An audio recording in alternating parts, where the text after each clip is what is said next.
안녕하십니까. 이어서 경남 뉴스입니다.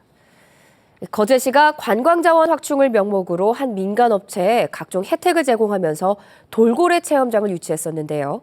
그런데 최근 이 체험장의 돌고래 5마리가 해외로 반출될 예정이어서 논란이 일고 있습니다. 무엇이 문제인지 김소영 기자가 취재했습니다.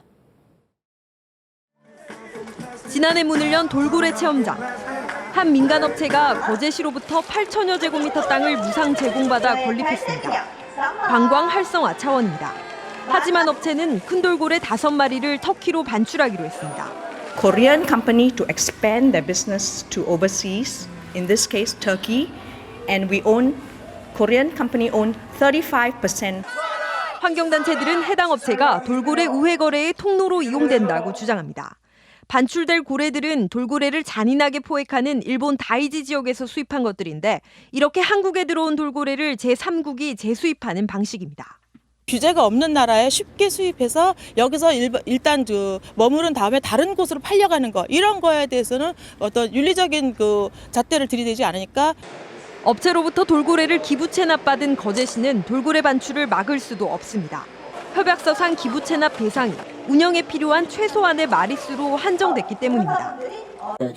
보면 명확하게 할 수는 없잖아요. 모든 것이 완벽할 수는 없다 아닙니까? 하다 보면 운영에 애로움을 겪으면 변경할 수도 있거든요. 그래서 우리가 하는 이야기는 이건 동물이기 때문에. 돌고래 체험장 유치로 한 해 270억 원 생산 유발과 140명 고용 창출을 기대했던 거제시. 하지만 돌고래 체험장은 연간 20억 원이 넘는 적자에 우회 거래 논란만 낳고 있습니다. KBS 뉴스 김소영입니다. 경상남도가 중소기업 육성기금과 환경보존기금 등 13개의 기금 폐지를 추진하고 있습니다. 폐지 이유로 정부 방침을 내세웠는데요. KBS 취재 결과 정부는 기금을 전면 폐지하라는 지침을 내린 적이 없었습니다. 논란이 일고 있습니다. 송현준 기자입니다. 경상남도는 기금 13개를 동시에 폐지하는 이유로 정부 방침을 들었습니다. 정부가 여러 차례 기금 정비를 권고했고 어차피 내년 말까지 법정 기금을 제외한 모든 기금을 통폐합해야 한다는 겁니다. 도민의 수혜가 많은 융자성 기금은 법정 기금은 좀 조치를 했습니다. 사장돼 있는 운용상에 약간의 문제가 있는 기금은 좀 폐지 쪽으로. 하지만 정부 관계자의 말은 경상남도의 설명과 달랐습니다.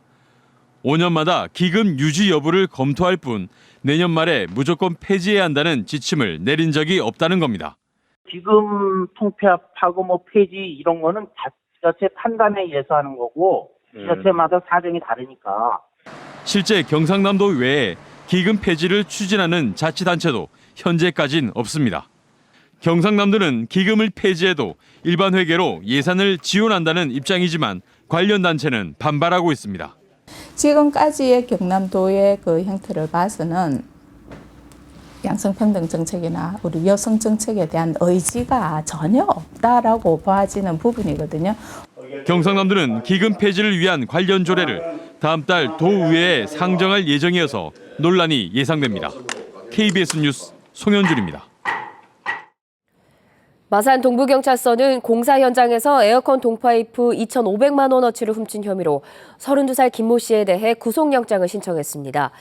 김 씨는 지난 3일 밤 11시 50분쯤 창원시 중성동의 한 모텔 신축 현장에서 2층 방에 설치된 에어컨 동파이프를 전자가위로 절단해 훔치는 등 지난 5월부터 최근까지 31차례에 걸쳐 동파이프 2,500만 원어치를 훔친 혐의를 받고 있습니다.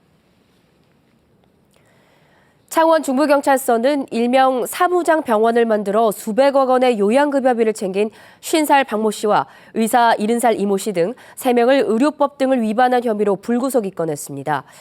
박 씨는 의사 이 씨 등과 병원 수익금을 나누기로 하고 창원에서 이 씨 명의의 요양병원을 차려 지난 2009년부터 5년 동안 256억 원을 부당하게 받아 챙긴 혐의를 받고 있습니다. 의료법에는 의사나 의료법인만이 병원을 설립해 운영할 수 있습니다. 도민구단 경남FC가 2부 리그에서도 하위권을 맴돌며 역대 가장 큰 부진에 빠져 있습니다. 지난해 강등 이후 팀을 제대로 꾸리지 못하면서 올 시즌 성적은 예견됐다는 평가도 있는데요.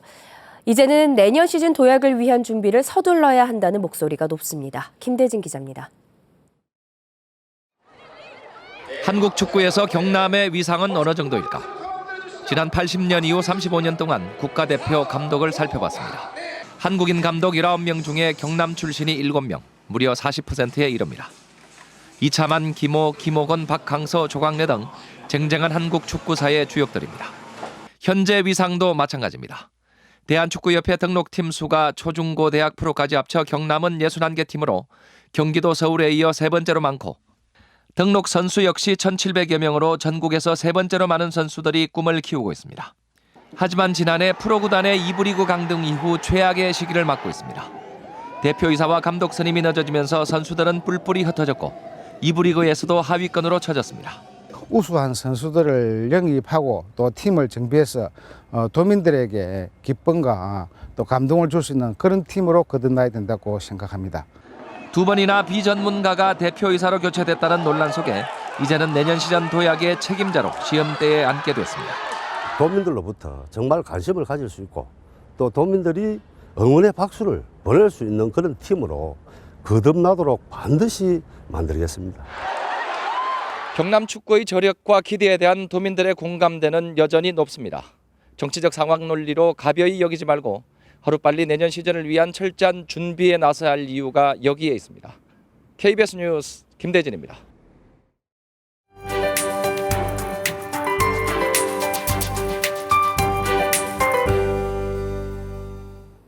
요즘 낮 동안은 포근한 날씨가 이어지고 있습니다. 오늘도 20도 안팎까지 올라 예년 기온을 웃돌겠는데요.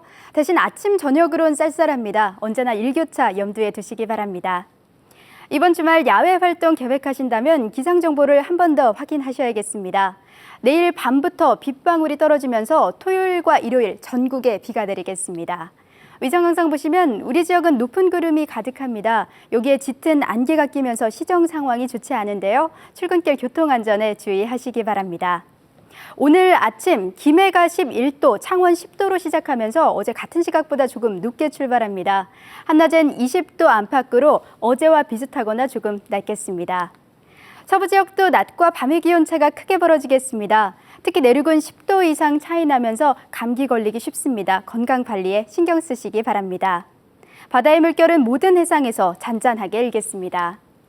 이번 주말 비가 내리기 전까진 대기가 무척 건조합니다. 불이 나지 않도록 화재 예방에 신경 쓰시기 바랍니다. 기상정보였습니다. 창원 지역 주요 기업들의 시가총액을 지수화한 창원 메카지수가 올해 3분기에 1.53%포인트 소폭 상승했습니다. 현대위아가 급여 1% 나눔 운동을 통해 저소득 노인들을 위한 보행보조기 159대를 기증했습니다. 경남 창조경제혁신센터가 물산업 육성을 위한 워터 캠퍼스를 개강해 다음 달 8일까지 운영합니다. 현대로템이 오늘 시작되는 브라질 철도 전시회에 참가해 중남미 철도 시장 공략에 나섭니다. 진주 혁신도시로 이전한 한국산업기술시험원이 항공시험평가센터 유치 추진 등 미래 비전 전략을 발표했습니다. 내년 창립 50주년을 맞는 한국산업기술시험원은 어제 기자회견에서 항공부품 성능을 시험하고 인증하는 가칭 항공시험평가센터 구축 사업을 진주시와 공동 추진하겠다고 밝혔습니다. 또 1단계 사업이 끝난 거창 승강기 R&D 센터 활성화를 위해 한국형 승강기 개발 사업 등에서도 속도를 내기로 했습니다. 창원시립 마산문신미술관이 미술관 야외 전시장에 조각가 문신 선생의 동상을 건립해 오는 17일 제막식을 엽니다. 이번에 건립된 동상은 문신탁의 20주기를 기념한 것으로 생전에 작업하는 모습을 입상으로 제작했습니다. 문신미술관은 제막식과 함께 문신 선생의 작업 모습을 담은 사진과 제작에 사용했던 조작도, 공구 유품 등을 내년 1월 24일까지 전시합니다. KBS 뉴스를 마칩니다. 고맙습니다.